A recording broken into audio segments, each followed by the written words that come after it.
నీకేదైనా రీల్ నచ్చితే వెంటనే షేర్ ఆప్షన్ మీద ప్రెస్ చేసి ఎవరో ఒకరికి పంపించేస్తావు కదా.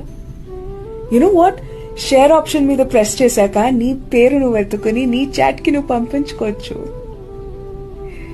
ఇదెందుకు చెప్తున్నానంటే జీవితంలో చాలా హై మూమెంట్స్ అండ్ చాలా లో మూమెంట్స్ వస్తాయి. వెంటనే అందరికి పంచుకొని వాళ్ళు కూడా నీ సిచ్యువేషన్ కి రిలేట్ అయ్యి రెస్పాండ్ అవ్వాలి అని కోరుకోకూడదు.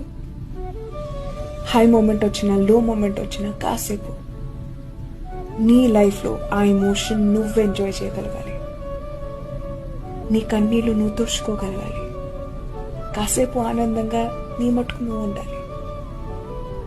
ప్రతిసారి ఓదార్పు కోరుకోకూడదు, ప్రతిసారి సానుభూతి కోరుకోకూడదు, ప్రతిసారి మిగతా వాళ్ళు నీ కోసం చప్పట్లు కొట్టాలి అని కోరుకోకూడదు.